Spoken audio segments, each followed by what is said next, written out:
dalam kehidupan manusia ini, yang menyebabkan manusia ini tergelincir ataupun manusia ini akhirnya dihukum oleh Allah ialah satu perkataan, satu benda, satu sebab. Orang utara guna perkataan ni. Orang utara kata ghaflah. Ghaflah kata. Ghaflah biasanya ayat orang Kedah guna, orang Penang berkata jangan ada buat ghaflah mai, kan? Saya tak tahu orang KL guna ke tak, kan?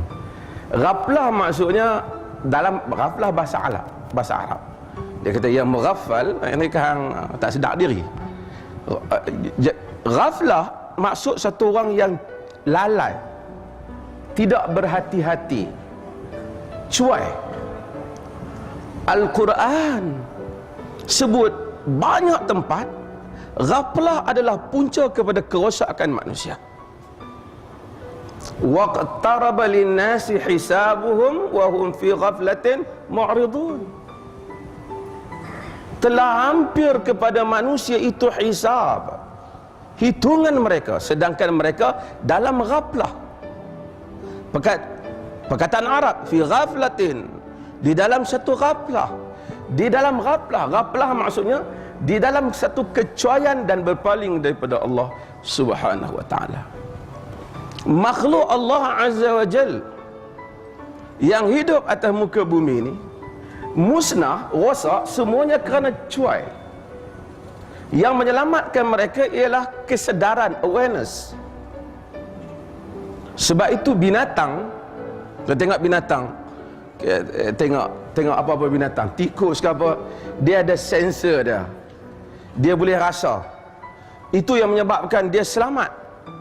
Binatang yang lemah seperti arnab umpamanya, telinga dia boleh pusing, dia antena dia, dia boleh kesan di mana bahaya yang akan menyerang dia. Jika dia tidak ada itu, dia musnah. Allah Subhanahu wa taala jadikan untuk manusia sensor, untuk manusia tahu apa yang mengancam dia.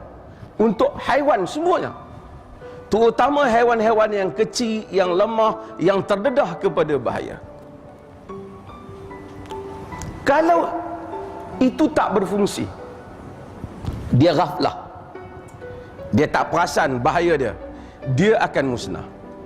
Binatang yang liar, yang duduk di padang pasir, macam bewok padang pasir semua, sangat sensitif kepada pergerakan sekitaran dia. Lebih baik daripada binatang ternakan, haiwan ternakan seperti lembu dan tak perasan, makan kenyang, orang tangkap sembelih dia, kan, orang ambil sembelih dia. Kambing juga kadang-kadang kena ada orang jaga dia, kalau tidak serigala akan serang dia. Dia tidak sepantas binatang-binatang liar yang lain. An'am. Al-Quran sebut tentang masalah ini, masalah cuai, masalah tak perasan apa yang berlaku di sekitaran dia. Allah Subhanahu wa taala sebut dalam ayat, semua kita kebanyakan hafal, walaqad zara'na li jahannama katsiran minal jinni wal ins lahum qulubun la yafqahuna biha wa lahum a'yunun la yubsiruna biha wa lahum adhanun la yasma'una biha ulaika kal an'am bal hum adall ulaika humul ghafilun. Allah kata, kami telah hidupkan Jahannam, wujudkan Jahannam untuk kebanyakan daripada jin dan manusia. So jangan kita fikir kita masuk neraka, jin syaitan pun masuk neraka. Tapi Allah kata punca mereka, lahum qulubun la yafqahuna biha. Mereka ada qulub, ada jantung, la yafqahuna biha, tapi tak boleh faqih. Ada jantung tapi tak boleh untuk memahami apa yang mereka lihat, apa yang mereka tahu kerana jantung. Kita akan lihat dalam Quran. Quran kata pusat berfikir manusia di jantung mereka. Ini kena kuliah yang lain, tapi saya bukan nak cerita itu. Saya nak cerita Allah menyatakan bahawasanya apabila manusia ada jantung hati mereka tapi tidak dapat berfungsi untuk memahami keadaan. Mereka ada mata tapi tidak dapat tengok. Bukan dia buta, dia tengok tapi dia tak tahu apa yang dia tengok. walahum adhanun la yasma'una biha, mereka ada telinga tapi tak boleh mendengar dengannya. Bukan kerana pekak, dengar tapi tak tahu apa yang dia dengar. Dengar macam-macam, segala muzik, segala filem, segala semua dia dengar, tapi dia tak dapat faham tentang hakikat kepada kehidupan. Allah kata ulaika kal an'am, mereka itu macam al-an'am, macam binatang ternakan. Sebab apa? kurang berasa, kurang rasa. Tapi Allah kata balhum adal, bahkan mereka lebih sesat. Ulaika humul ghafilun, mereka puncanya mereka itu adalah orang-orang yang ghaflah. Ghafilun, ghaflah. Semua kehidupan ini, manusia ini kena ghaflah kerana tidak memerhatikan apa yang ada di sekitaran mereka. Saya ambil daripada yang duduk di masjid, ringkas ni, tazkirah ni, sehingga kepada keluar. Kita tak perasan, kita semayang tiap hari, dan semua kita tahu kita kena solat ikut Nabi solat, tapi kita lesen, kita renew. Apa lagi? Tengok meter, tengok bil elektrik kita bila, takut orang potong elektrik kita. Tengok bil air kita bila, takut orang potong. Tapi kita tidak cek macam mana salat kita, macam mana wuduk kita, macam mana wuduk yang kita belajar masa kecil-kecil, itulah yang kita bawa sampai besar tanpa sempat kita bertanya macam mana yang hadis Nabi SAW berwuduk ni. Kerana kita dah membesar, pengetahuan kita patut bertambah, kita patut sendiri melihat hadis Nabi bagaimana baginda wuduk. Maka macam-macam orang kita tengok dia wuduk, ada tabung ayak kau ni, ada sapu ayak kau ni, kan, ada ambil ayak pecah kau ni, siku tak kena. Demikian orang salat, tak perhatikan hadis-hadis Nabi tentang salat.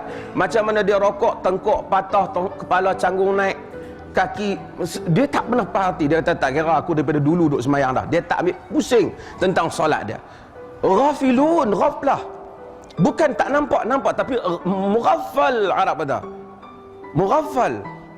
Dan kita lihat banyak dalam hatta puasa kita tidak belajar tambahan ilmu kepada berkenaan hal itu. Dan ini adalah punca Allah memasukkan manusia dalam neraka jahanam, bukan kerana mereka tak mari dengar kuliah, bukan kerana mereka tak dengar penerangan, tapi kerana mereka ghafilun, mereka ghaflah. Mereka tidak dapat merasai, sense mereka tak berfungsi untuk memahami apa yang berlaku di persekitaran mereka. Kita lihat banyak peristiwa hari-hari kita tak dapat berfungsi supaya menjadikan kita lebih faham tentang hakikat kehidupan. Sebab tu orang yang musnah, bukan pasal bola sepak saja, orang yang musnah ialah orang yang main-main dalam hidupnya. Quran kata awa amina ahlul qura an ya'tiyahum ba'suna duhan wahum yal'abun.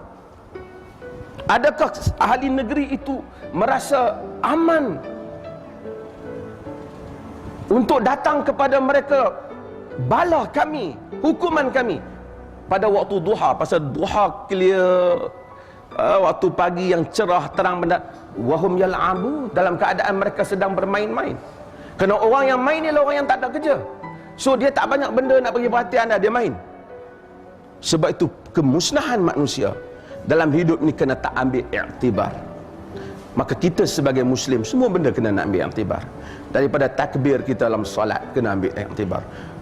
Ada orang Allahu Akbar, ada orang Allahu Akbar, ada orang dia tak pernah tanya, dia kata berapa belas tahun dah aku dah buat macam tu. Dia tak pernah pergi untuk belajar macam mana hadis Nabi kata takbir. Ada orang Allah, ada orang nak masuk semayang 3-4 minit tak boleh. Ada orang rokok, orang pegang lutut, dia pegang betih. Ada orang sujud, dua-dua kaki belakang dia terangkat. Bukan dia tak kisah. Ghafilun. Itu benda kecil lah, tapi ghafilun yang lain lagi banyak lah dalam hidup. Manusia mughaffal, manusia kerana tidak ada sense, tidak ada perasaan untuk mengesan apa yang ada di sekitaran mereka. Maka kita kena jaga benda ni dalam hidup. Betul lah orang, bukan nak kata orang Kedah bagus. Cerita ya. Nak cerita ayat hang jangan dok raplah kan. Raplah itu ialah punca kepada manusia musnah. Kerana tidak dapat mengesan apa yang berlaku di sekitaran mereka. Ada jiwa, akal tak dapat faham. Ada mata tengok tapi macam tak tengok. Ada telinga dengar tapi macam tak dengar. Allah kata macamlah al-an'am, tapi lebih sesat lagi kerana mereka ghaflah. Mudah-mudahan Allah Subhanahu wa taala selamatkan kita dan selamatkan kita daripada ghaflah ini insya-Allah. Wassallallahu ala nabiyina